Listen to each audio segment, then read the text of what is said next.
رب اشرح لي صدري ويسر لي أمري واحلل عقدة من لساني يفقهوا قولي ربنا زدنا علما.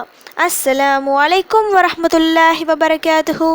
Welcome to கீரு ஜன்னாயம். தஸ்னிம் எல்லாரும் எப்படி இருக்கீங்க? நல்லா இருக்கீங்களா? அல்ஹம்துலில்லாஹ். வீடியோக்குள்ளே போகிறதுக்கு முன்னாடி நான் லாஸ்ட் வீடியோவில் கேட்ட கொஷினுக்கு ஆன்சர் என்னன்னு பார்க்கலாம். நான் என்ன கொஷின் கேட்டேன்? அல்லாஹ் நரகத்திற்கு எத்தனை முறை மூச்சு விட்டு கொள்ள அனுமதி அளித்தான்? இதுக்கான ஆன்சர் 2 முறை. 1000 மாதங்களை விட சிறந்த ஒரு இரவு ஒரு மாதத்தில் உள்ளது. அந்த இரவில்தான் அல் குர்ஆன் இறங்கியது. அப்படிப்பட்ட ஒரு பாக்கியமான இரவு ரமதான் மாதத்தில் உள்ளது. பரக்கத்தான ரமதான் மாதம் வர ஒரு சில நாட்களே உள்ளன. ரமதான் வரப்போகிறது சொல்லிட்டு வீடை க்ளீன் பண்ணுறது, தேவையான பொருட்கள் வாங்குவது, ஈதுக்கு ட்ரெஸ்ஸு சொல்லி கொஞ்சம் பிஸியாக இருப்பீங்க. உங்கள் வீட்டை க்ளீன் பண்ணுறது போல், புது ட்ரெஸ் எடுப்பது போல் உள்ளத்தையும் தூய்மைப்படுத்தி பளிச்சுன்னு மாற்ற வேண்டிய டைம் இது. அதற்காகவும் கொஞ்சம் டைம் ஒதுக்குங்க. நம் உள்ளங்களை ஈமான் என்னும் புத்தாடை கொண்டு அலங்கரிக்க வேண்டும். என் மனசில் தான் ஈமான் இருக்கின்றதே, இனி வரும் ரமதான் மாதத்திலும் அதே ஈமானோடு அமல்களை செய்வேன் என அலட்சியமாக விட்டுவிடக்கூடாது. எப்படி ஆடை உக்கி போகின்றதோ அதுபோன்று உங்கள் உள்ளங்களில் ஈமான் உக்கி பலவீனப்படுகின்றது. எனவே ஈமானை புதுப்பிக்குமாறு அல்லாஹ்விடம் கேளுங்கள் என நபி ஸல்லல்லாஹு அலைஹி வஸல்லம் அவர்கள் கூறினார்கள். ஈமான் ஒரு முறை வந்துவிட்டால் அது என்றும் மாறாது, கடைசி வரை இருக்கும் என ஒருபோதும் நினைக்க வேண்டாம். ஈமான் மாறும்.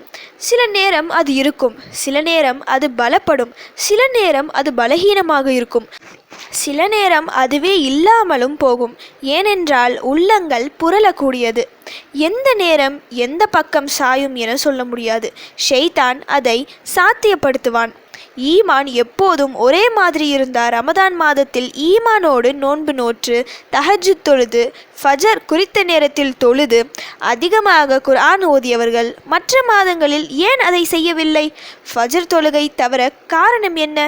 ரமதானில் குர்ஆன் ஓத நேரம் கிடைத்தது, ஏன் மற்ற மாதங்களில் அந்த நேரம் கிடைக்கவில்லை? இப்படி பல விஷயங்கள் இருக்கு. நீங்க கூட நிறைய பேர் பார்த்துருப்பீங்க.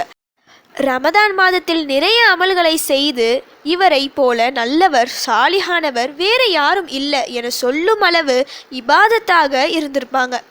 ரமதான் முடிஞ்சவுடன் அதற்கும் இவருக்கும் சம்பந்தமே இல்லாமல் இருப்பது போல இருக்கும். ரமதான் மாதத்தில் ஃபஜர் நேரத்தில் பள்ளியில் அவ்வளவு கூட்டம் இருக்கும், தொலை இடமே இருக்காது. அதுவே மற்ற மாதங்களில் 2 சஃப் இருப்பதே அதிகம். இவை எல்லாம் நடக்க காரணம் என்ன? ஈமான் குறைந்து போவதே. அதனால் அடிக்கடி ஈமானை புதுப்பிக்க வேண்டும்.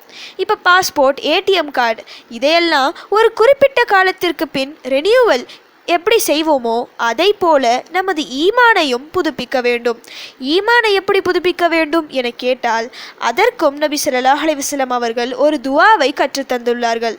ரமதான் நெருங்கும் இந்த நேரத்தில் அதை ஓத வேண்டிய கட்டாயத்தில் நாம் உள்ளோம்.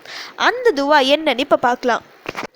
اللهم جدد الإيمان في قلوبنا اللهم جدد الإيمان في قلوبنا.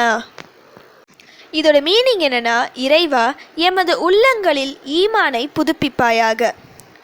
மிக சிறிய துவா, ஈஸியாக ஓதிவிடலாம். இன்று முதல் ஓத ஆரம்பிங்க. ஒவ்வொரு வேளை தொழுகை முடிந்து ஓதுங்க. மனப்பாடம் செஞ்சு வச்சுக்கோங்க. டெய்லி ஓதுங்க. இதன் மூலம் உங்கள் ஈமான் மேலும் மேலும் பலப்படும். ஈமான் பலப்பட்டால் அல்லாஹ்வின் நெருக்கம் கிடைக்கும். அல்லாஹ்வின் நெருக்கம் நம் முகத்தில், நம் வாழ்க்கையில் பிரகாசமாக எதிரொலிக்கும் இன்ஷா அல்லாஹ். ஓகே, இப்போ ஃபைனலி கொஷின் டைம். பாலஸ்தீன பூமி நபி மூசா அலைஹிஸ்ஸலாம் சமுதாயத்திற்கு எத்தனை ஆண்டுகள் தடுக்கப்பட்டது? இதுதான் இன்னைக்கான கொஷின். இதுக்கு உங்களுக்கு ஆன்சர் தெரிஞ்சால் ப்ளீஸ் கமெண்ட் பண்ணுங்கள். அப்படி இல்லைனா ப்ளீஸ் வெயிட் பண்ணுங்கள், நான் நெக்ஸ்ட் வீடியோ போஸ்ட் பண்ணுற வரைக்கும். சுபஹான ரப்பிக ரப்பில் இஸ்ஸத்தி அம்மா யசிஃபூன வஸ்ஸலாமு அலல் முர்சலீன் வல்ஹம்துலில்லாஹி ரப்பில் ஆலமீன். அஸ்ஸலாமு அலைக்கும் வரஹ்மத்துல்லாஹி வபரகாத்துஹு.